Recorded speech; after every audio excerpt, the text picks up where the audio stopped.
Lição de número 10, 7 de junho do ano 2020.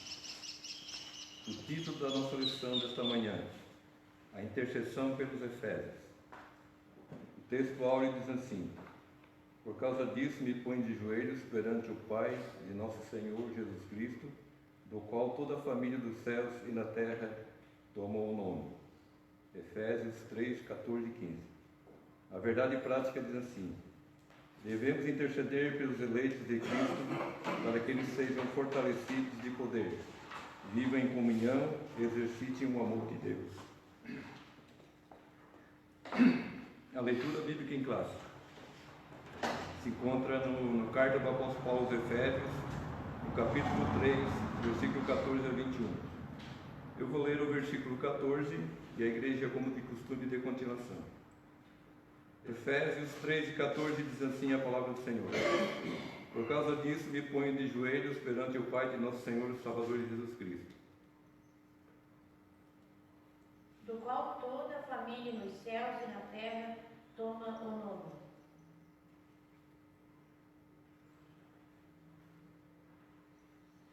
Para que, segundo as riquezas da sua glória, vos conceda que sejais corroborados com poder pelo seu Espírito no homem interior. 17. Para que Cristo habite pela fé no vosso coração, a fim de, estudando, arraigados e fundados em amor, poderdes perfeitamente compreender com todos os santos qual seja a largura e o comprimento, e a altura e a profundidade, e conhecer o amor de Cristo, que excede todo entendimento, para que sejais cheios de toda a plenitude de Deus. Ora, aquele que é poderoso para fazer tudo muito mais abundantemente, além daquilo que pedimos ou pensamos, segundo o poder que em nós opera. O 21 diz assim: a esse glória na igreja por Jesus Cristo, em todas as gerações, para todos sempre. Amém. Pastor Edson, na continuação. Amém. Glória a Deus. Meus irmãos, a paz do Senhor Jesus. Hoje nós levantemos aí meio... Ontem eu fui dormir bem e me acordei assim meio rouco. Vamos primeiro agradecer a Deus pela presença de vocês aqui nesta manhã. Depois nós estaremos ministrando a ceia do Senhor, e à noite também teremos nosso culto, conclusão da nossa ceia. Eu quero agradecer a Deus por vocês que já chegaram, certamente por alguns que ainda poderão chegar. Enquanto isso, nós vamos tratar da nossa lição de hoje. Cumprimentar a todos que estão aqui via online, né? Nos abençoando, nos prestigiando com a sua presença, e juntos aprendendo mais um pouco da palavra de Deus, que é muito importante para os nossos conhecimentos. A nossa lição de hoje, ela tem como título intercessão. Hoje a gente vai falar um pouco sobre interceder, sobre orar, sobre a razão por que nós intercedemos. E o texto áureo, como já foi dito aqui, Paulo diz no capítulo 3 e no versículo 14 a 15 de Efésios, ele diz: por causa disso me ponho de joelho perante o Pai de nosso Senhor Jesus Cristo. Eu gostaria que vocês abrissem a Bíblia em Efésios, no capítulo 3, para nós lermos um pouquinho atrás e entendermos a partir do versículo 14 a expressão por causa disso, certo? Nós vamos dar uma lida aqui, porque ele diz por causa disto o quê? Então nós vamos ver no versículo 1 ao versículo 13 do capítulo 3 de Efésios. Paulo inicia dizendo assim, ó: por esta causa eu, Paulo, sou o prisioneiro de Jesus Cristo por vós, os gentios. Se é que tendes ouvido a dispensação da graça de Deus, que para convosco me foi dada, como me foi este ministério manifestado pela revelação, como acima em pouco vos escrevi, pelo que quando ledes podeis perceber a minha compreensão do ministério de Cristo, o qual no outro século não foi manifestado aos filhos dos homens, como agora tem sido revelado pelo Espírito Santo aos seus santos apóstolos e profetas, a saber, que os gentios são co-herdeiro e de um mesmo corpo, e participante da promessa em Cristo pelo Evangelho, do qual fui eleito ministro pelo dom da graça de Deus, que me foi dado segundo a operação do seu poder. A mim, o mínimo de todos os santos, me foi dado esta graça de anunciar entre os gentios, por meio do Evangelho, as riquezas incompreensíveis de Cristo, e demonstrar a todos qual seja a dispensação do ministério que desde os séculos esteve oculto em Deus que tudo criou, para que agora, pela Igreja, a multiforme sabedoria de Deus seja conhecida dos principados e potestades nos céus, segundo o eterno propósito que fez em Cristo Jesus, nosso Senhor, no qual temos ousadia e acesso com confiança pela nossa fé nele. Portanto, vos peço que não desfaleça nas minhas tribulações por vós, que são a vossa glória. Repetindo, portanto, vos peço que não desfaleçais nas minhas tribulações por vós, que são a vossa glória. E aí nós iniciamos a nossa lição de hoje, que então Paulo conclui dizendo: por causa disto o quê? Por causa de seu ministério árduo, por conta da sua chamada, por conta da escolha de Deus a ele, que até então não havia sido claramente manifestada, mas agora, diante da dispensação da graça, Deus o manifestou para que pudéssemos entender, compreender o ministério tanto do apóstolo Paulo, como também dos outros apóstolos, e as sequências, então, do que nós precisamos, por meio da revelação do Espírito Santo, entender a palavra de Deus e o propósito da intercessão pela igreja, ou seja, um pelo outro. A intercessão, quando a gente fala de intercessão, a gente está colocando-se a dispor ou à disposição de um próximo nosso, de um amor, de uma pessoa que nós o amamos. Por isso que a Bíblia diz que nós devemos amar uns aos outros, porque a intercessão ela necessita de amor.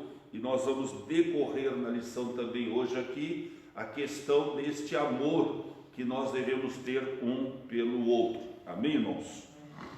É um assunto bastante importante, bastante maravilhoso que nós temos nessa lição aqui. No versículo esse que eu li aqui, a gente já aprendeu um pouco na semana passada, né? A semana passada foi falando sobre estas revelações feitas a partir de então pelo Espírito Santo. E a nossa introdução,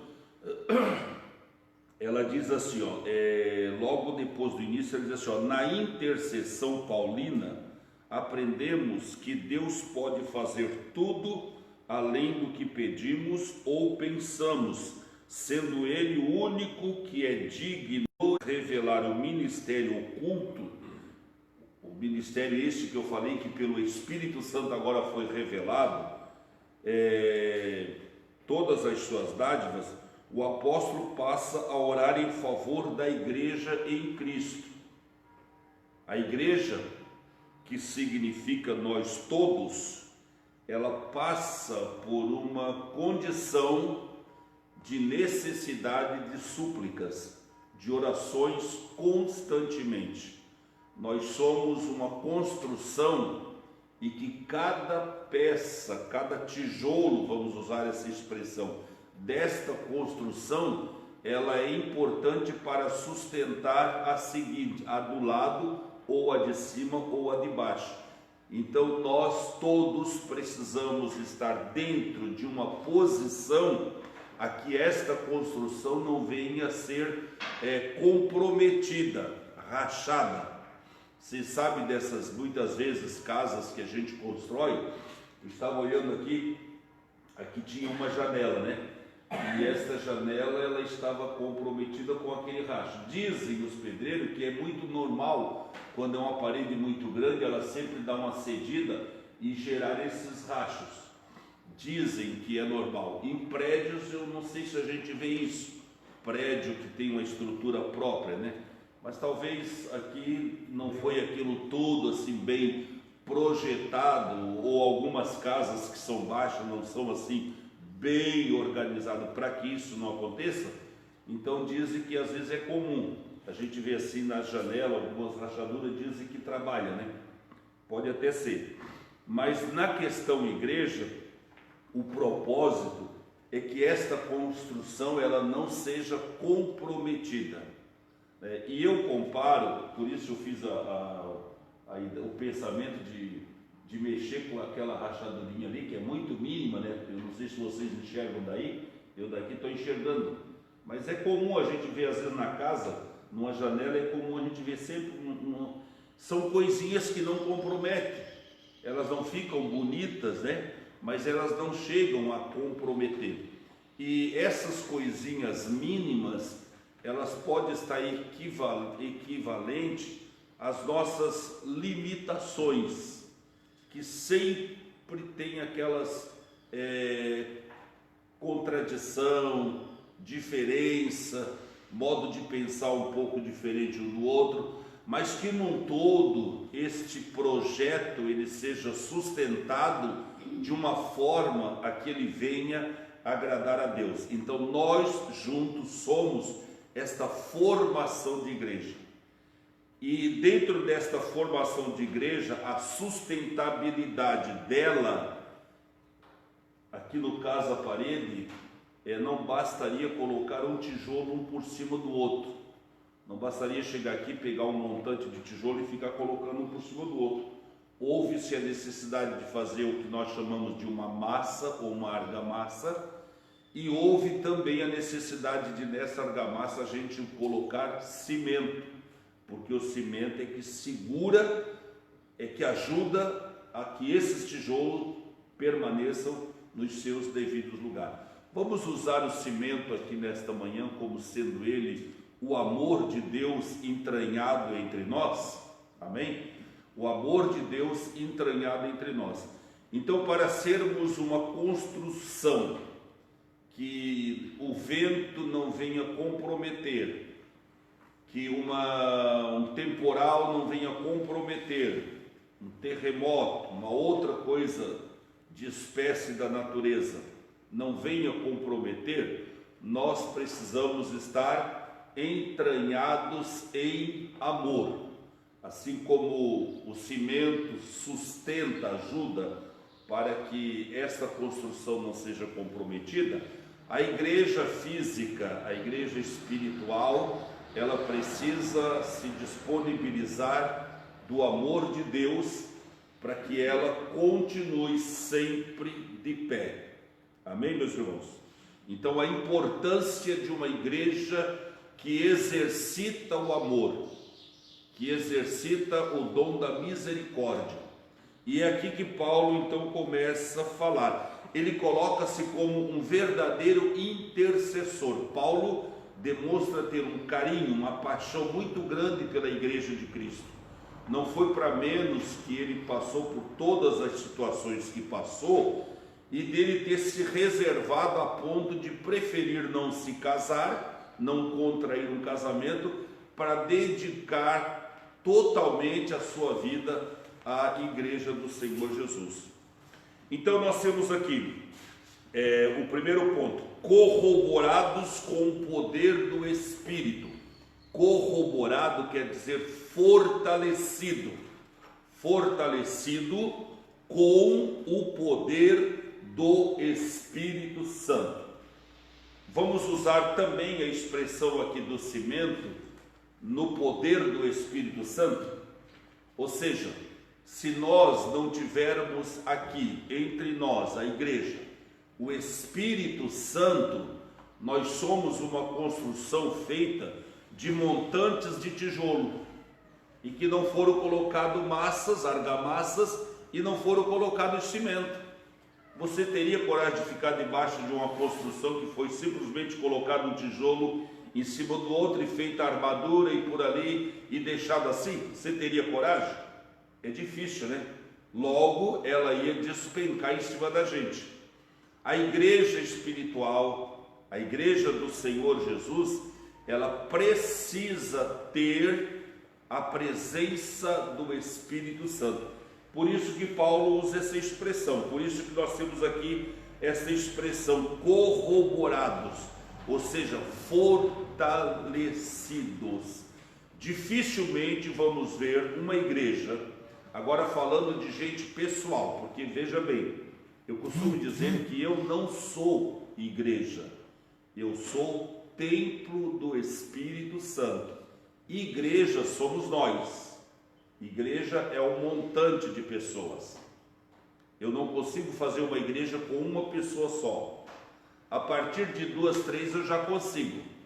Por isso que Jesus disse: onde estiver 2 ou 3, eu estarei no meio de vós. Quando eu estou sozinho, Jesus não está no meio, Jesus está em mim. Olha que coisa interessante. Mas quando eu estou entre 2, 3, Jesus então ele está no meio, aí ele está entre nós. O que ele quer dizer? Ele quer dizer que ele está em mim, no outro e no outro, e de uma forma compreensível no meio de nós, que é mais prático compreender, entende? Então, fortalecido, corroborados com o poder do Espírito. Com o poder do Espírito, veja bem, existe a diferença de estar fortalecido com o Espírito e fortalecido com o poder do Espírito. Nós somos fortalecidos com o poder do Espírito. O Espírito de Deus, ele ornamenta a igreja, ele está entre nós, ele trabalha entre nós, ele vive entre nós, e a nossa sobrevivência é por conta do poder deste Espírito que habita entre nós. Então, primeiro ponto, o Espírito Santo precisa habitar entre nós. Segundo ponto, nós precisamos mostrar algo que reflete a presença do Espírito Santo em nós, certo? Ou seja, lá fora no mundo, nós temos que dar uma explicação ao mundo do porquê nós somos uma igreja.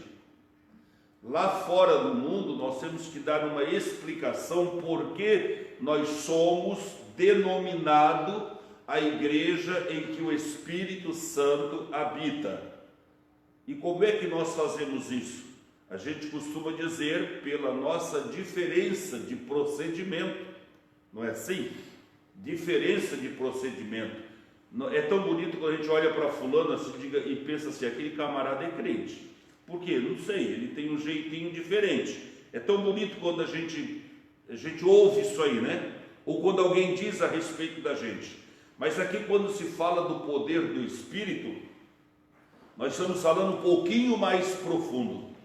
Nós estamos falando que lá fora eu tenho que demonstrar que eu não sou movido por espíritos qualquer, ou por qualquer ser humano, ou por qualquer poder que não venha do alto. Eu sou movido pelo poder do Espírito de condição e a situação que eu possa enfrentar lá fora. Sabe por que às vezes muitos crentes não conseguem vencer as batalhas, as lutas? A cruz, sabe por que muitas vezes Tem muitos crentes que não conseguem carregar a cruz, e muitos ficam criticando a cruz que carrega. Está muito pesado, está muito isso, está muito aquilo, meu Deus, me ajuda. Sabe por quê? Porque eles não estão corroborados, eles não estão fortalecidos. Para se fortalecer tem que ter uma fonte de fortalecimento. Amém, irmãos? Por isso que Jesus diz lá para aquela mulher samaritana: se tu beber desta água, tu voltarás a ter sede, mas se tu beber da água que eu te der, tu nunca mais terás sede, porque ela se fará em ti uma fonte. Amém? Aleluia. Então, irmãos, esse fortalecimento a igreja precisa ter. Nós precisamos. Eu sou crente, eu vou considerar desde que nasci, mas eu vou considerar desde o dia que eu entendi e me coloquei à disposição de Deus, no ano de 1981. Eu me coloquei à disposição de Deus, eu entreguei a minha vida ao Senhor. Então, a partir dali, eu sempre tenho ouvido que o crente, ele consegue se estabelecer na fé quando ele está sendo sempre alimentado e corroborado com o poder de Deus. Senão qualquer um de nós despenca. Não existe crente forte com ausência deste fortalecimento. Ou seja, nós precisamos estar constantemente nos fortalecendo em Cristo Jesus. Eu acho que foi na lição passada ou retrasada, eu não lembro, que foi falado sobre as armaduras, né? Acho que foi, né? Eu não lembro qual delas foi falado sobre as armaduras. Quando Paulo diz assim, ó, revesti-vos da armadura de Deus, ele está dizendo para nós que sem este revestimento nós não vamos a lugar nenhum. Ou seja, nós não vamos aonde pretendemos, que é o céu. Amém, irmãos? Nós queremos ir para o céu, estamos aqui com esse propósito, com esse desejo, com essa finalidade. Nós queremos ir para o céu. Não importa o que vai acontecer aqui, o nosso céu, a nossa cidade, o nosso caminho, nós estamos com um propósito. Por isso que nós acabamos nos desprendendo desta vida e não nos importando muito com o que está por aí acontecendo, porque nosso propósito está fundado em morar no céu. Amém?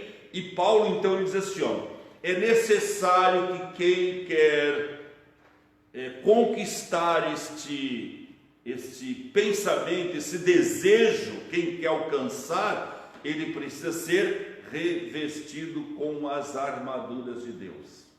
Amém? Isso é importante para nós. O apóstolo inicia a sua oração ao Senhor com um pedido duplo: o poder do Espírito no homem interior e a presença de Cristo nos corações dos crentes. Olha, esses dois pedidos, eles falam de duas situações que nós acabamos de falar, sobre a presença do Espírito e o poder do Espírito. São duas coisas distintas. A presença. É possível o Espírito Santo estar aqui e eu ir para casa tão vazio quando cheguei. É ou não é? Quando não tem culto, que a gente vai para cá e diz, meu Deus, será que eu vim de um culto mesmo? Mas que culto foi esse que eu fui? Nós não criticamos a igreja, nós não criticamos o culto em si, mas nós nos condenamos, nos criticamos. Jesus era para voltar mais alegre, mais animado, mais feliz, mais contente, mais convertido, mais animado, mais fortalecido. E no entanto, parece que o culto não fez efeito para mim. Então o que acontece? Eu vou dizer que o Espírito Santo não está ali? Eu vejo às vezes gente dizer, já vi até alguém profetizar, eis meus servos, olha só a profecia, eis meus servos, eis que o meu Espírito já não está mais entre vós. Aí o pastor levantou e perguntou, então me diga quem está falando. Se o Espírito não está mais aqui, quem é que está profetizando? Eis meu servo quer dizer, Deus está falando pela boca do profeta. Se Deus não está mais ali na pessoa do Espírito, porque quem está aqui é o Espírito Santo, é o terceiro da Trindade, é o Espírito. Quando eu digo Deus está aqui, eu estou dizendo o Espírito Santo, Deus Espírito Santo está aqui. Agora é possível Ele estar aqui e eu não ser abençoado, amém? Então, meus irmãos, não basta só sentar numa mesa farta, tem que comer, né? Tem que meter a mão no garfo. As riquezas da sua glória, Paulo apresenta na sua oração, confiando nas riquezas da sua glória, as glórias de Deus, que é as riquezas as quais a gente sempre foi ensinado, dentro do contexto da palavra de Deus, a buscar. Nesses anos que eu sirvo a Deus, desde o ano que eu falei para vocês, 1981, eu nunca vi lá atrás as pessoas pedindo tantas coisas que eu as vejo hoje pedir. E lá atrás não se vinha na igreja com esses propósitos, buscando essas coisas. A gente vinha buscar poder. Sabe o que mais se queria na igreja? O que mais se queria na igreja era poder de Deus. Era sair falando línguas. Era sair glorificando, adorando e mergulhado no Espírito. Crente que não fala língua estranha, naquele tempo ele se sentia até meio menosprezado, ele queria, era uma questão de ele se igualar aos outros. Eu quero, Senhor, tu deu para o fulano, eu também quero, a tua palavra diz que é para nós, eu quero ser batizado, porque ser batizado do Espírito Santo na nossa linguagem espiritual é ser fortalecido, é ser corroborado, amém, irmãos? De dias para cá, de alguns tempos para cá, há muitas igrejas, o neopentecostalismo, ele tem se expandido, trazendo um outro evangelho que nós conhecemos como o evangelho da prosperidade. Então hoje é muito comum você ver pessoas indo na igreja buscar um emprego. Igreja não é lugar de buscar emprego, né, irmãos? Ver a pessoa indo na igreja buscar uma casa, para ter uma casa, para ter um carro, para ter um isso, para ter um aquilo, para ter alguma coisa. Destas algumas coisas, o Senhor sabe o que convém para cada um de nós. Não é assim que ele diz lá em Mateus 6? O Senhor sabe o que é necessário para o dia a dia nosso. Então ele diz: buscai o reino dos céus, e as outras coisas vos serão acrescentadas, dentro daquilo que Deus entende ser necessário para nós. Ou seja, o Senhor também diz que nós nos devemos nos contentar com aquilo que nós temos, e não ficar buscando coisas além daquilo que devemos ter, porque estas poderão atrapalhar a nossa vida espiritual. Então Deus sabe o que é bom para mim. Isso aí, quando a gente tem esta base do coração, a gente nunca vai se invejar do irmão que tem um carrinho melhor do que nós. A gente nunca vai se invejar de irmão que anda de carro enquanto nós andamos de bicicleta ou andamos a pé. Não, nós não vamos. E também nunca vamos murmurar de Deus e dizendo: por que para ele tu deu e para mim tu não dá? Nós nunca vamos, porque nós temos esse princípio da palavra em nós. Eu me criei aprendendo assim. Eu já disse para vocês algumas vezes, eu nunca pedi nada para Deus, casa, carro, isso, aquilo, e eu andei muito a pé. Deus sabe do sofrimento que a gente teve por longos tempos, andando a pé com os filhos nas costas, indo para a igreja, 3 quilômetros de distância, daí para mais.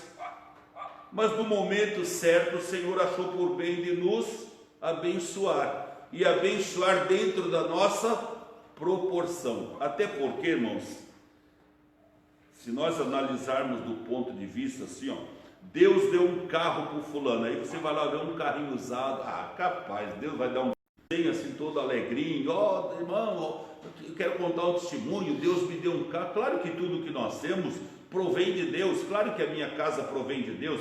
Claro que hoje eu posso dizer que a minha casa foi Deus que me deu. Se eu tenho um carro, eu posso dizer que foi Deus que me deu, mas num certo sentido. Agora eu chego aqui com a chavezinha e até às vezes tirando uma casquinha e olha lá o carro que Deus me deu, tal, eu poderia olhar e dizer: esse carro, aquilo lá é um carro que Deus te deu. Se eu fosse teu Deus, eu não daria um carro daquele, daria melhor. Entenderam? Então a gente tem que priorizar aquilo que a igreja, que Paulo está aqui nos ensinando, poder de Deus para a nossa vida. É isso que nos leva ao céu. As demais coisas, elas podem nos implicar, elas podem nos comprometer a nossa salvação.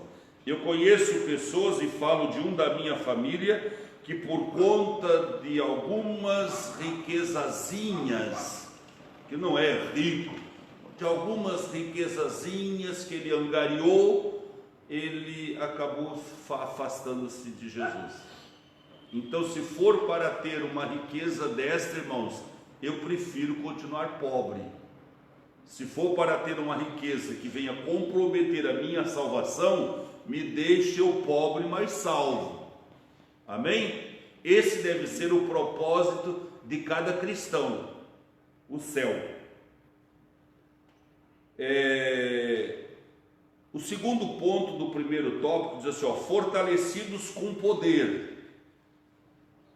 O primeiro pedido do apóstolo é para que a igreja seja fortalecida com poder pelo seu espírito no homem interior. O nosso homem interior, ele precisa estar estruturado. A estrutura de uma casa, de um prédio, ele não é visível, ele está por dentro. A gente só vê aquele lado, você olha para um teto de um prédio, e você vê aquele forro lindo, maravilhoso, coisa chique, mas por cima daquele forro existe uma laje, e aquela laje, ela é a que segura o teto, não é aquele simples forrinho de gesso que está enfeitando. Paulo está dizendo aqui a respeito do fortalecimento no homem interior, no capítulo 3, versículo 16 que nós lemos.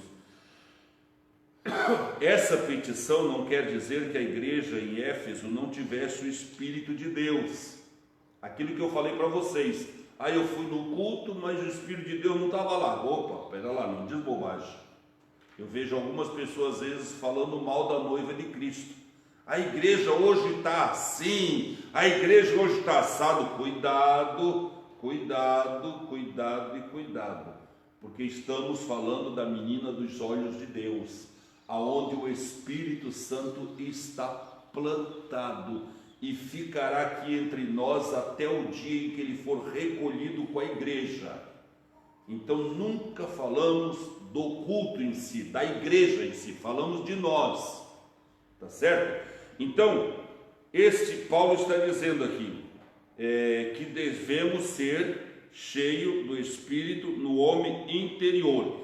Essa petição não quer dizer que a igreja em Éfeso não tivesse o Espírito de Deus, mas que ela fosse continuamente revigorada com poder e consequentemente em seu fortalecimento diário. Quer dizer, não adianta o Espírito Santo estar aqui e eu vim não abraçar com ele, não comungar com ele, não me encher dele, não me fortalecer dele e voltar para casa. Seria como vir numa fonte, morrendo de sede, não bebo água e vou para casa sem beber água. Eu vou desfalecer no caminho. Alguém vai dizer, ei, mas tu não veio da fonte? Vim. Mas então, por que tu está morrendo de sede? Porque eu não bebi água. Eu fui, mas não bebi água. Amém, irmãos? Entende por que às vezes tem alguns crentes que até são igrejeiros, mas que aí despenca aí vocês, mas o cara era tão crente, mas o cara era tão igrejeiro, mas o camarada até cantava e pregava, mas não bebia, né? Servia os outros, mas não bebia. Entendeu, irmãos? Então a igreja de Éfeso, ela tinha poder sim, mas Paulo queria que este poder fosse manifestado nas pessoas. Às vezes eu falo, né, Senhor, o culto hoje estava pesado. Eu sei que tu estava ali, Eu não tenho dúvida da tua presença. Mas o nosso culto está pesado. Nos ensina, Senhor, a nos empolgar com o teu Espírito. Nos ensina a ter desejo do teu Espírito. Porque, olhando agora para o lado físico, a Bíblia diz que aonde Jesus estava sempre havia uma multidão. A presença de Jesus chamava a atenção da multidão. E todos queriam lhe apertar, ou seja, chegar pertinho dele, pelo menos dar um toque, se não um abraço, mas pelo menos tocar em alguma coisa nele, dizer assim: eu tive o prazer, eu estava com Jesus, toquei nele, senti uma alegria tão grande no coração quando eu cheguei perto dele, porque a presença dele chamava a atenção. Ele tinha uma espécie de um imã, né, que chamava a atenção. Por isso que aquela mulher disse que se eu somente tocar na orla dele eu vou ser curado, não tenho dúvida. Ela tinha uma convicção na unção de Jesus, ela tinha uma convicção na presença de Deus, na pessoa de Jesus, que ela disse consigo mesma: se eu tocar na orla, na ponta do vestido dele, eu já vou ser curada. Amém, irmãos? Então é isso que Paulo está querendo, que este Espírito ele envolva nossas vidas, ele seja envolvido por nossas vidas. Aí é que entra a manipulação de cada crente em cultuar a Deus. Se eu chegar na igreja e cruzar o braço e dizer: você quer ver o que Deus vai fazer comigo? Eu corro o risco até de ser endemoniado ali, sabiam? Eu corro o risco até de um demônio me pegar diante de uma circunstância dessa. Então nós viemos da igreja não é para estar aqui apreciar um culto, estar aqui para dizer: eu fui na igreja hoje, eu fiz o meu compromisso de religioso, fui na igreja hoje. Não, você tem que cultuar a Deus. Entrou na igreja, preparou-se para vir para a igreja, já vem se motivando, já vem se ajustando. Senhor, hoje eu quero, hoje eu vou buscar, hoje eu preciso da tua graça, hoje eu preciso do teu poder. Aí você chega aqui, o culto está te estimulando, o louvor está te estimulando, a palavra está te estimulando, tudo que está acontecendo aqui está estimulando você a buscar o seu ideal, que é o poder de Deus na tua vida. Amém? Glória a Deus. Você sabe que eu estou sentindo a presença de Deus aqui? Sabe que isso não é anormal entre nós, né? Mas é gostoso. Eu estou sentindo assim um ambiente assim bem.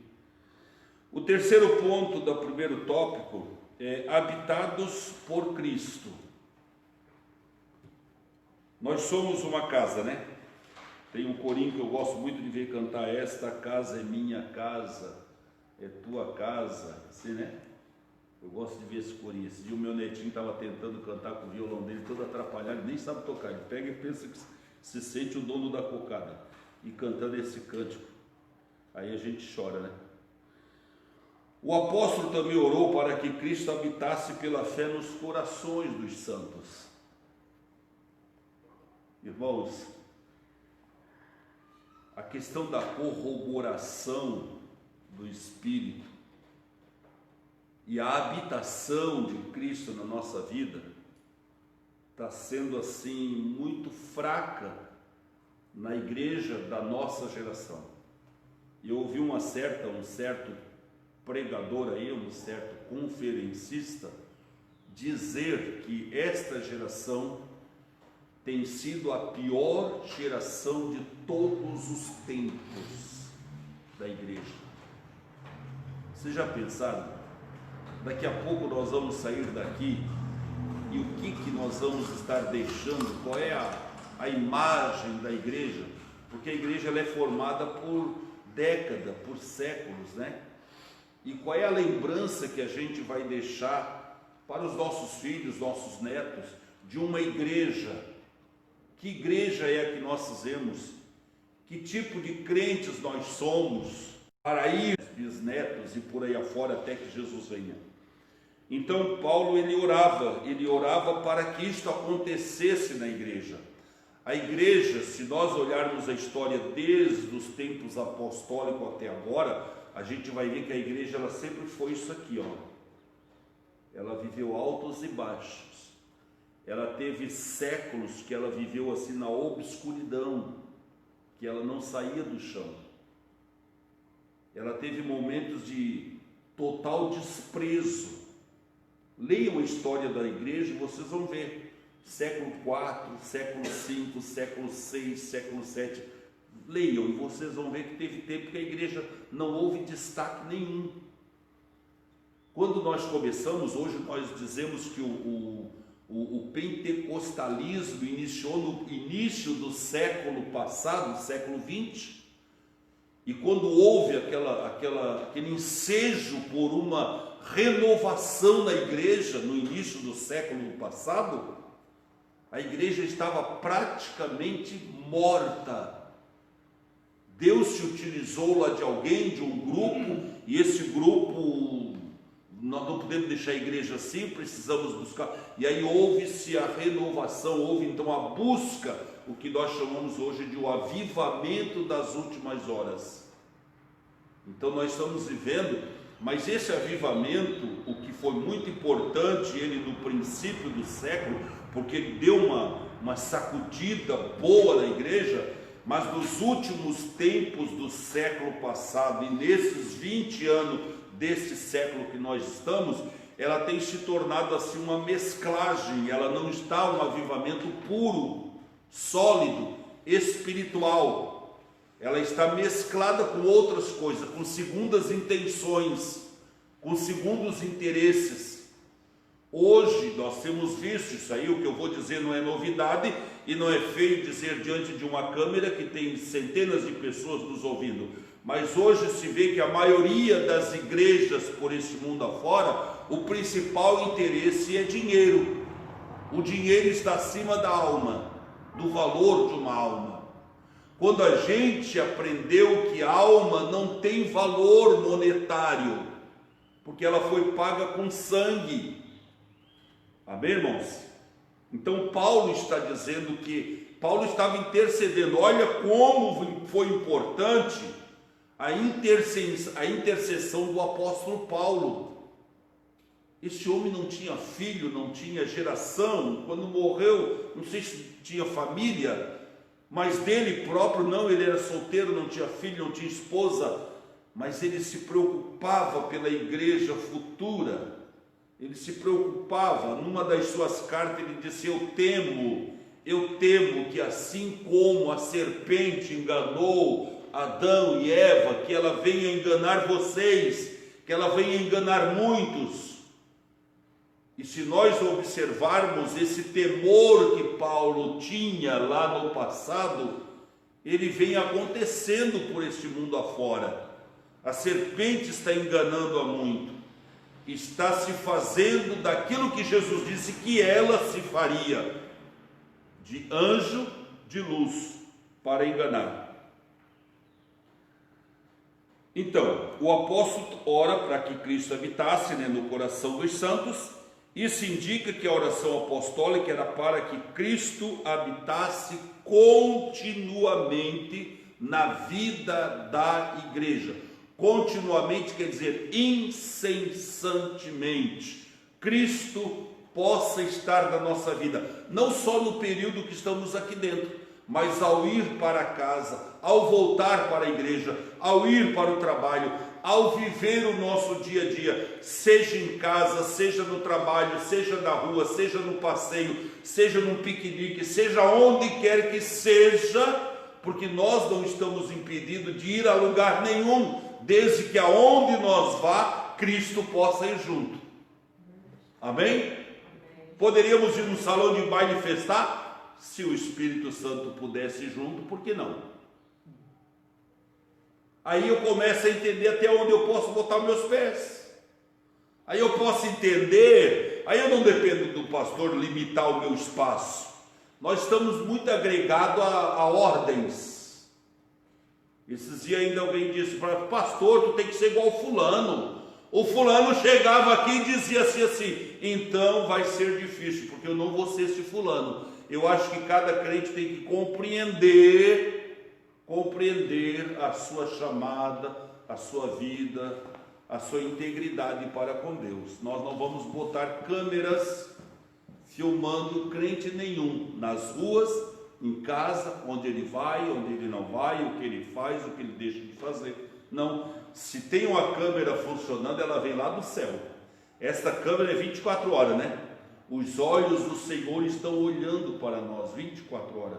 Então, quando eu tenho esse princípio, irmãos, ninguém precisa dizer vai aqui, vai ali, vai lá. Não, o Senhor, quantas vezes o Senhor já não deve ter dito para vocês? Para mim já disse várias vezes: esse lugar que tu está não é bom, tu estás em perigo, sai daqui, foge daqui, sai um pouquinho, muda a conversa. Já falou isso para vocês? Claro que já. Muda o rumo da conversa. Às vezes nós estamos numa conversa lá de 2, 3, 4, daqui a pouco nós estamos na pura fofoca, né? A fofoca ela vem assim comendo pelas beiradas, daqui a pouco, quando a gente se aprecata, como dizia minha avó, nós estamos no meio da fofoca. Aí o Espírito Santo muda o tom, muda a conversa, isso aí não vai a lugar nenhum, vocês vão criar problema, foge da conversa. Aí você vai sorrateiramente fugindo da conversa. Ou você foge da conversa e muda o assunto, ou você dá no pé, o lugar não é próprio para ti. Amém? Glória a Deus. Segundo ponto, irmãos, arraigados, fundados em amor. 1 Coríntios capítulo 3, vamos ler? Fundados em amor. O amor a Bíblia tem colocado como sendo a base de tudo. Sem amor nós não somos nada. Mero religioso que vão para o inferno. Certo? Somos religiosos, dizimistas, cantamos bem, pregamos que fizemos todo mundo chorar, é uma maravilha. Mas o amor, zero. Não adianta. Vamos lá? Capítulo 3 de 1 Coríntios. Acho que é aqui, se eu não errei. E eu, irmão, não pude falar como espirituais, mas como carnais, como meninos em Cristo. Será que é 3? 1 Coríntios 3? 13, né? 13. Vou botar 3. Vou botar o 13, eu botei 3. Ainda que eu falasse a língua dos homens, dos anjos, e não tivesse amor, seria como um metal que soa ou como um sino que tine. Paulo está dizendo aqui, dentre tantas coisas, ele está dizendo assim, que se eu tivesse tudo menos o amor, eu seria como um tino, um som de sino. Sino é aquele que vai em cima da igreja católica. Blam, blam, blam. Ele não dá nota musical. Ele só serve para fazer aquele blam, blam. Não serve para mais nada. Ele não dá sonido. Você não inicia uma música partindo do sonido dele. Então, Paulo está dizendo que se eu tivesse a língua dos homens, língua dos anjos, ou seja, eu fosse homem e fosse Deus. Língua dos homens quer dizer homem, língua dos anjos quer dizer semideus ou Deus. Ainda que eu fosse homem ou fosse Deus, mas não tivesse amor, nada do que eu era resolveria o meu problema. Eu seria como um sino que tine. Tá certo? Então a questão do nosso amor precisa ser uma procura constante. E o amor, ele não é muitas vezes compreendido da maneira como a gente faz. O amor não é porque eu dou 1 quilo de alimento para uma pessoa que eu tenho amor. Não é porque eu ajudo um pobre lá da esquina que eu tenho amor. Não é porque eu vi alguém atropelar as costas, está de tantos milhões.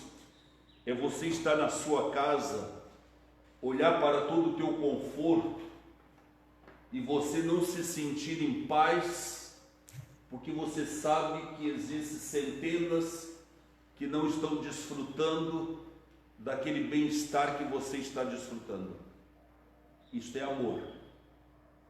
Amor é você sentir o gozo de Deus na tua vida, mas aí você está chorando de tristeza, e aí o próprio Espírito Santo veio a você e diz: filho, por que tu está chorando?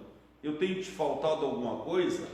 E aí você diz: não, Senhor, eu não estou chorando por minha vida, eu estou chorando por aqueles que não têm esse gozo e essa alegria que eu tenho. Isso é amor. Vocês conhecem a história do palhaço? Conta-se uma história de um palhaço que estava chorando, mas chorando amargamente. Ele se prostrava de joelhos e chorava. E aí, isso depois de um show que ele havia feito, em que a plateia tinha ido à loucura, e agora está vendo lá atrás, lá no seu camarim, chorando. E alguém chegou: fulano, o que é isso? Por que está chorando? Olha o barulho, o povo te aplaudindo. E ele disse: eu não estou chorando por esses, eu estou chorando por aqueles que estão lá fora e que gostariam de estar ali, mas não têm um dinheirinho para o ingresso, para a entrada no circo. Então ele não chorava pelos que lhe aplaudiam, ele chorava pelos que não podiam estar ali lhe aplaudindo por condições. Entenderam, irmãos? Isto é amor. É quando a gente se preocupa no coração. Amém? Porque fazer o bem, isso é um dever de cada um de nós. Isso está na nossa entranha natural como ser humano. Então, e algumas pessoas, para não dizer uma boa quantidade de pessoas, ela faz isso, mas não é por amor. É por uma questão da natureza, da própria natureza. Para ela não ser taxada como má, para ela ser vista como boa, enfim, por aí afora, né? Então, por isso que a Bíblia, ela deixa claro assim, ó: quando a tua mão direita, o que ela fizer, quando ela der, que não saiba a tua esquerda, né? Porque aí é uma prova do verdadeiro amor. Arraigados e fundados em amor, regados, né? Arraigados aqui quer dizer regados. Regados é uma frutinha, uma planta, que você todo dia vai lá e joga uma aguinha nela, dá uma mexidinha na terra, dá uma ajeitadinha para que ela venha cada vez melhor. Isto quer dizer arraigados em amor. Então Paulo está dizendo que nós temos que estar todo dia sendo regado com amor, porque este amor do que Paulo está falando é mais do que um amor natural, humano. Não adianta você pedir: Senhor, me ajuda, me faz eu amar mais o meu esposo. Não vai acontecer isso. Senhor, me faz eu amar mais a minha esposa. Não vai acontecer isso. Não peça isso para Deus, porque não vem. Isso é uma coisa humana. Tá certo? Amar o seu filho. Senhor, você já viu alguém orar: Senhor, eu quero amar mais o meu filho? Se orou, tu errou. Orar a Deus para que ele ame mais o seu filho, ou orar a Deus para que ele ame mais o seu pai, isso está dentro de nós. Isso é uma questão de convivência nossa, familiar, conjugal, enfim. Mas quando nós falamos de regar o amor, nós estamos falando do amor de Deus na nossa vida. Então ele não é próprio de nós, o pecado tirou de nós. Então todo o amor que nós temos de Deus, ele não é propriedade nossa. Aí aquele irmão lá é uma bênção, ele tem um monte de amor de Deus. Pode ter certeza que ele está sempre regando aquele amor de Deus que ele tem. O dia que ele parar de regar, ele perde aquele amor, porque aquele amor não é próprio dele, é amor de Deus. Por isso que já está aqui dizendo, amor de Deus em nós. Amém, irmãos? Então esse amor nós temos que pedir para Deus. Senhor, me ensina a amar o meu próximo, me ajuda a amar o meu próximo. E quando falo de ensina-me a amar o meu próximo, eu estou dizendo até aquelas pessoas que me fazem males, que me aborrecem, que são injustas comigo. Amém, irmãos? Está dando para entender, né? O amor, o primeiro ponto do segundo tópico, amor, a virtude cristã. Eu já falei, né? É própria de Deus na vida do crente. Nas Escrituras, o amor é atributo de onde? De Deus, atributo divino. É uma das maiores formas de apresentar-nos ao mundo como servos de Deus, é esse amor. Uma Bíblia debaixo do braço pode até dizer que somos de Deus, pode, porque naturalmente no mundo que nós vivemos, quem carrega a Bíblia é crente, né? Então, se você vê alguém aí com a Bíblia, aquele lá é crente. Um traje, algumas expressões nossas podem caracterizar-nos como um discípulo, um seguidor, um crente, um religioso. Mas o que chama a atenção do mundo, e aí eu vou um pouco além, do mundo espiritual, porque vocês sabem que o mundo está possesso de demônios, sabe disso, né? Vocês sabem que quem governa este mundo, quem manda neste mundo é o diabo. Vocês sabem disso, todos nós sabemos, né? Que o mundo jaz no maligno, o mundo está às custas das ações e atitudes diabólicas. É por isso que nós crentes passamos por lutas e dificuldades, porque nós estamos numa terra que não nos pertence. Por isso a Bíblia nos diz que somos peregrinos nessa terra. Estamos no campo do nosso adversário. Tá certo, irmãos? Então, uma das características que evidenciam diante deste mundo espiritual é o amor de Deus que está dentro do nosso coração. E ai do diabo se ele querer se apropriar desse amor de Deus que está em nós. Ele nem quer isso, ele nos odeia por isso. Ele odeia o crente por causa disso. Entendeu, irmãos? Quando o crente não tem isso, o diabo não tem ódio. Por isso que hoje a igreja está mesclada com o Estado, né? Está mesclada com o mundo. Ela não incomoda mais o mundo como já incomodou. Ela não atrapalha. O mundo até chama ela para dar bênção, né? Vamos lá.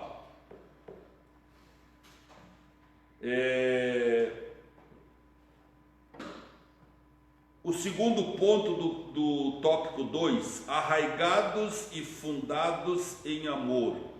Após rogar ao Pai pelo poder do Espírito e a habitação de Cristo, o apóstolo clama para que a igreja possa também compreender e praticar o amor. A compreensão é importante para a prática. Às vezes a gente vê uns meros amores disfarçados para tentar comprometer o verdadeiro amor. E a gente precisa cuidar disso aí, porque o amor que não provém de Deus, ele pode até ser paralelo, mas ele não se sustenta, ele é por um tempo. Uma pessoa que tem ódio no coração e que tenta mostrar amor, ela não se sustenta por muito tempo. Ela pode enganar algumas horas, um dia, uma semana, um mês, mas daqui a pouco ela acaba se mostrando quem de fato ela é interiormente, porque ela não é arraigada por Deus. Então, após rogar ao Pai pelo poder do Espírito e a habitação de Cristo, o apóstolo clama para que a igreja possa também compreender e praticar o amor. A expressão arraigado e fundados em amor compara os santos como uma planta bem enraizada em sua casa, em uma casa bem alicerçada. E o amor é algo de Deus, viu, irmãos? Nós nascemos com tudo que não presta dentro de nós. Por isso que a Bíblia diz: em pecado me formou minha mãe, em pecado vim do ventre da minha mãe. Ou seja, nós já nascemos com tudo que não presta, foi um pacote cheio do que não presta dentro de nós. O ódio, a raiva, o orgulho, a vaidade, estava tudo ali. E à medida que nós fomos crescendo, aquilo tudo foi crescendo. Quando a gente aceitou a Cristo, quando nós aceitamos o nosso Salvador, então aí aquilo começou a se esvainecer da nossa vida, e nós começamos a ter em troca daquilo que vem, o que provém de Deus. É aonde a questão do novo homem nasce e o velho homem morre. Essa semana alguém fez uma pergunta para mim na internet. Para mim não, para nós. Eu estava no grupo. Como é que é nascer de novo? Eu expliquei de uma maneira bem simples.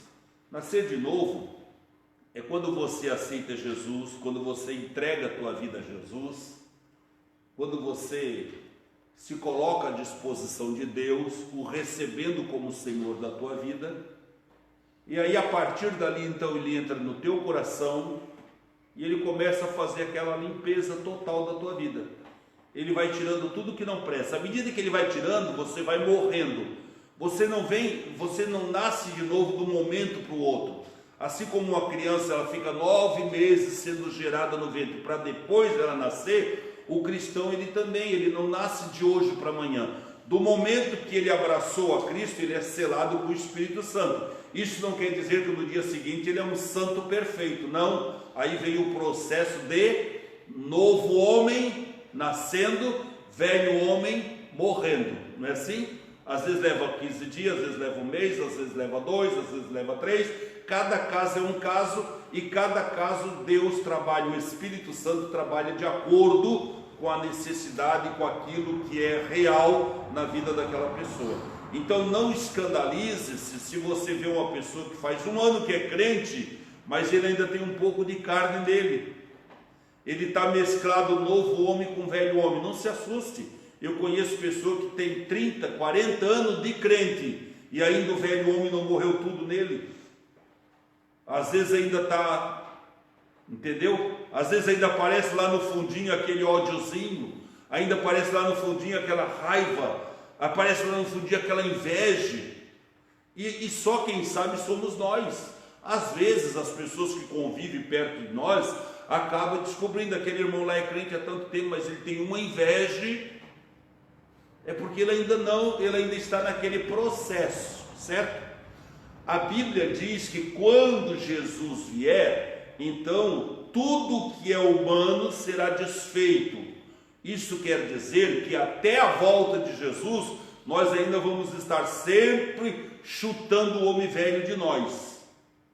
Eu não posso sair por aí dizendo, eu sou uma nova criatura e o homem velho se foi. Eu posso dar glória a Deus pela criatura que Deus está me formando, mas eu estou em processo de melhor, de perfeição, e esta total perfeição será definitivamente concluída no arrebatamento da igreja, quando então uma vez por toda o meu homem velho despencar e no homem novo eu subirei, que será a mudança de nossa roupa, o corpo glorioso.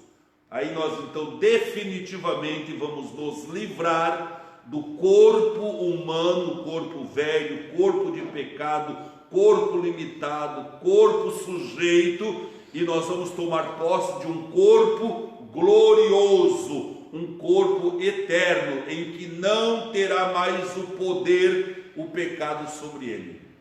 Amém, meus irmãos?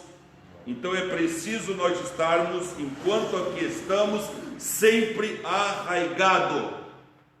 Você nunca vai ver uma pessoa que não se arraiga, que não se rega com as coisas de Deus, crente para toda a vida. Lá na frente, e detalhe, nós temos algumas dificuldades aí, viu, irmãos? Nós temos crente achando que por causa da idade, do tempo de crente, ele já está com o céu garantido. Não tem isso, né? O próprio Jesus diz, olha, os derradeiros serão os primeiros, né? Então a gente às vezes, eu vejo às vezes da igreja, crente começando hoje, já passando da gente. Só o cara começou ontem, já é mais crente que eu. Amém? É Deus. E se eu não me geral, eu vou ficar para trás. Eu perco a salvação e ele vai para o céu. E eu já vi gente até criticando.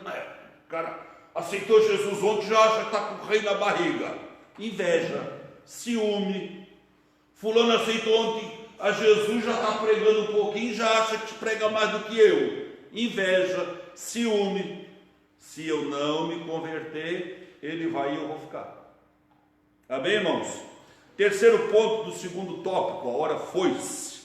A intensidade do amor de Cristo.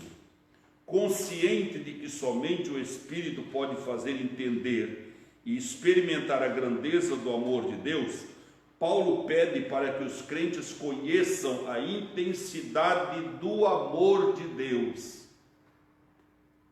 Paulo está intercedendo em favor da nossa condição de conhecer a intensidade do amor de Deus. Tem um corinho que o pastor João, o pastor Antônio de Bem cantava: o amor de Jesus é maravilhoso, o amor de Jesus é maravilhoso, o amor de Jesus é maravilhoso, sim, oh, grande amor. Aí diz: alto é, mas transponível, profundo também, mais acessível. Quem lembra desse corinho? Só os mais antigos, né? Tu não lembra, não sabe? Esse corinho era sucesso nos nossos anos 80. Pastor Antônio de Bem, ele foi pastor aqui, ele deve ter cantado muito aqui, né? Ele gostava de cantar esse hino. Então, irmãos, a intensidade do amor de Deus é necessário nós, porque à medida que eu vou conhecendo a intensidade, experimentando, eu vou mergulhando no amor de Deus. E quando você está mergulhado no amor de Deus, irmão, você esquece tudo. Você esquece tudo, você é vitorioso, você não tem luta, não tem dificuldade, não tem, mas não tem, mas não faz efeito. Lhe dão uma punhalada, mas você não sente. Lhe bate com o pau na cabeça, mas você não sente. Lhe xingam, mas você não sente. Murmuram de ti, mas tu não sente. Caluniam de ti, mas tu não sente. Tu está mergulhado no Espírito. Nós temos crente aí que por qualquer meia dúzia de palavras ele sai da igreja, né? Nós temos crente aí que se o pastor der uma apertadinha, já corre lá para a esquina. Se uma irmã não der um sorriso muito assim, ele já diz que é falta de amor e vai lá para outra. Nós temos vivendo esse momento, irmão. Sabe por quê? Porque as pessoas não estão se afundando na intensidade do amor de Deus. É necessário isso. Para nós encerrarmos no quarto ponto, na terceiro tópico, a bênção de Deus excede pensamentos humanos. Até porque eu vou falando a lição, mas eu já vou me adiantando lá na frente, né? Porque eu já sei que eu não vou conseguir chegar até o fim dela, então eu já vou trazendo do fim para embutir ela no meio e no início. A bênção de Deus excede o pensamento humano. Em sua audaciosa intercessão em favor da igreja, o apóstolo ensina que Deus é capaz de fazer muito além do que pedimos. Ou seja, hoje nós temos dificuldade, nós temos crentes com dificuldades de pedir algo para Deus, porque às vezes acha que o que está pedindo está além das possibilidades de Deus. Paulo diz o contrário. Só que o nosso pedido é que muitas vezes está fora do contexto. É aquilo que eu falei: pedir uma casa, pedir um carro. Não é pecado dizer: Senhor, eu estou morando de aluguel, estou precisando tanto de uma casa, me ajuda, Senhor. Não é pecado fazer isso. Não é pecado orar dessa maneira.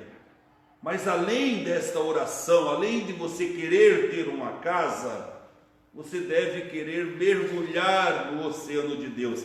A casa vai surgir do nada. Um dia comprar, apareceu a casa e eu não sei como comprei, está paga e é minha. E nem você sabe explicar como comprou. Elas acontecem, porque Deus sabe do que é necessário para nós. Mas à medida que Deus vai tendo, à medida que nós vamos nos integrando à bênção do Espírito, compreendendo, o Senhor vai distribuindo sobre nós as bênçãos de Deus. Primeiro ponto do terceiro, a dimensão das bênçãos divinas. Ao concluir a ousada oração, Paulo lembra de que a magnitude do poder de Deus é capaz de fazer muito mais abundantemente, além daquilo que pedimos ou pensamos. Deus tem sempre capacidade de te dar muito mais do que tu queres, muito mais do que tu almeja. Nesse sentido, Paulo declara que as coisas que se quer subiram ao coração do homem são as que Deus preparou para os que o amam. Paulo está falando aqui de um pedido que excede todo o pensamento humano. Isso me faz lembrar Salomão. Salomão, quando Deus disse para ele: Salomão, peça-me o que queres e eu te dou. Salomão podia pedir tudo que estava dentro do conceito humano para ele. Tudo. Ele poderia, por exemplo, naquele tempo Israel era muito atacado por inimigos. Paulo poderia dizer assim: Senhor, eu quero que tu me dê 100 mil ou 100 milhões, ou quantos milhões fosse preciso, de homens armados, poderosos, cheios de graça, para arrebentar com essas nações que vêm contra nós. Poderia. Ele estaria pedindo alguma coisa anormal? Dentro do conceito humano, ele estaria sendo razoável, porque a situação era aquela. Ele também poderia dizer: Senhor, eu quero que tu me entulha de ouro e prata, porque com ouro e prata eu compro meus adversários e pronto, ninguém me persegue. Quando tiver um lá querendo me perseguir, quanto é que tu quer para não me perseguir mais? Queremos X, está aqui, pronto, pega, acabou. Ou então compraria nações com aquele dinheiro, com aquele ouro e prata, porque naquele tempo prevalecia quem fosse mais poderoso financeiramente. Por isso que Nabucodonosor era o cara da época. Mas o que é que ele pediu mesmo? Sabedoria e conhecimento para reger, para dirigir, para cuidar do povo de Deus. O pedido dele excedeu os pensamentos humanos. Foi além dos pensamentos humanos. Se Deus chegasse para nós aqui: olha, o que tu queres que eu te dê? O que nós íamos fazer? Meu Deus, o senhor me dá um diazinho para me pensar? Se eu vou para casa conversar com o marido, com a mulher, essa mulher, tu é doida, pega uma casa. Essa nossa casa que tu explica, pede uma casa boa. Não era mais ou menos essas coisas que a gente dizia? Sou doido para ter um sítio, um terreno, uma casa na praia bonita. Não seria mais ou menos isso? Se nós pedíssemos isso, nós estaríamos sendo razoável, ou seja, humano. Mas o que seria então pedir além disso? Seria pedir coisas eternas, que a ferrugem não consome, a praga não consome, o tempo não destrói. Entenderam? Então o que Paulo está dizendo aqui, sobre o que excede os pensamentos humanos. Então, irmãos, peça, porém com sabedoria e com fé, e exceda os pensamentos humanos. Você vai ver que se nós atingirmos este nível, nós vamos ganhar as outras coisas que é preciso além delas. Você vai pedir: Senhor, o Senhor diz: o que tu quer? Senhor, eu quero a eternidade, eu quero o céu, eu quero a minha morada celeste. O Senhor vai dizer assim: eu vou te dar isso e vou te acrescentar mais. Vou te dar uma casa boa, vou te dar um emprego bom, vou te dar isso, vou te dar aquilo, e vou te honrar nesta vida. Não é assim que Deus faz com seus? Ele fez isso com Salomão. Assim como tu não pedisse coisas para o teu uso, para o teu gasto, para o teu pessoal, eis que eu te darei o que tu pede e te acrescentarei. E deu coisa que Salomão ficou sem saber o que fazia. Vamos encerrar, irmãos. Passei uns minutinhos, nós vamos fechar agora. Eu quero agradecer a todos que estão ligadinhos com a gente, né? E eu vou passar nesse momento para o André, e ele vai dar as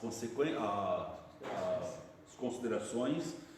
E depois nós estaremos ministrando a ceia para os irmãos que aqui estão, tá bom? Então, só mais uns minutinhos. Deus abençoe e muito obrigado pela presença de vocês aqui nesta manhã. Meus irmãos, antes de nós passarmos para o nosso coordenador, queremos agradecer a alguns irmãos que estão lá conosco, irmãos de Morro da Fumaça, Minas Gerais, Estado do Pará, Rondônia, Rio de Janeiro, Espírito Santo, Manaus, São Paulo, irmãos da cidade de Araranguá, nossos membros aqui, alguns conectados, irmãos de Tubarão, Estado do Maranhão e algumas cidades do nosso estado de Santa Catarina, e nós chegamos a bater 30 pessoas online conosco. Amém. Deus pode ser glorificado nesta manhã, Amém. através da nossa live. Glória a Em nome de Jesus. Na continuação, nosso senhor irmão Vânia Moraes. Aleluia, Jesus.